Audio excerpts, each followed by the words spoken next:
तौबा कर रही है। उनके पावन से मेला लगा, लोग एंजॉय कर रहे हैं, कितना अच्छा माहौल बना हुआ है जी। अल्लाह की मेहरबानी, आपके घरों के नजदीक, आपके शहर में, आपके मध्य में इतनी रौनकें लगी हुई हैं। एक टिकट से दो नजारे बहारी कंपनी, एक टिकट से दो शो बहारी कंपनी। दुआ पासे देखो, दुआ पासे देखो, दुआ पासे देखो, इधर भी देखो तो इधर भी देखो, दुआ पासे देखो। लैनी तौबा कर रही है। उनके पावन से मेला लगा, लोग एंजॉय कर रहे हैं, कितना अच्छा माहौल बना हुआ है जी। अल्लाह की मेहरबानी, आपके घरों के नजदीक, आपके शहर में, आपके भी हैं। एक टिकट से दो नजारे बहारी कंपनी, एक टिकट से दो शो बहारी कंपनी। दुआ पासे देखो, दुआ पासे देखो, दुआ पासे देखो, इधर भी देखो तो इधर भी देखो, दुआ पासे देखो।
अल्लाह की शान कुदरत वाले के सामने मेरे मौला करीम के दर से आज नए नए जानवर देखो, आज औरतां बच्चे बीवियां बहनां पैदल ही भजी आते ने। एक बाबा आया बेचारा पट्ठे चुके ने सिर पे, तो अल्लाह की शान है कुदरत वाले दे कम ने। आज अपनी आंखों से देखो, आज अपनी आंखों से देखो ये सरकटा इंसान कैसे बोलता है, कैसे बातें करता है।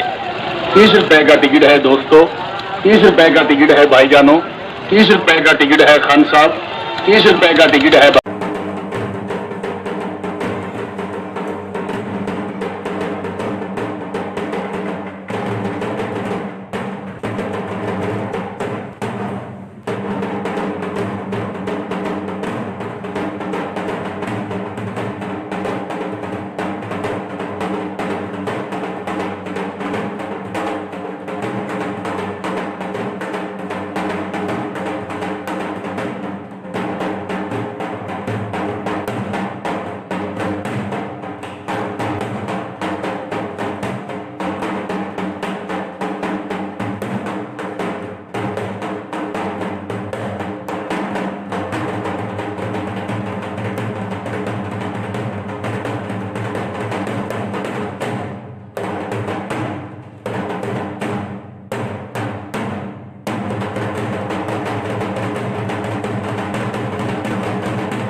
जट टीवी का रोज भी लेके जा रहे हैं, तो जितने भी बार खोज रहे मैंने तस्वीरें लिखियां पड़ियां ने सब जानवर जियों के साथ बोला भी मेहरबानी जानवर की दो अच्छा प्रोग्राम किया ना जानवर को सीधा सोच हो जानी कौन बंदे कराओ, कौन बंदे कराओ, कौन बंदे कराओ, यहाँ पे भी करो गया जनाब, यहाँ पे भी करो गया।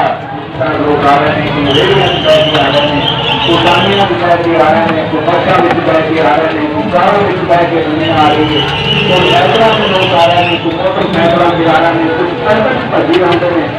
तो बाबा आया बेचारा पट्टे दूसरे मजार करा देगा, भीड़ हुआ वाले के सामने मेरे मौला करीम से मौत आज नए नए जानवर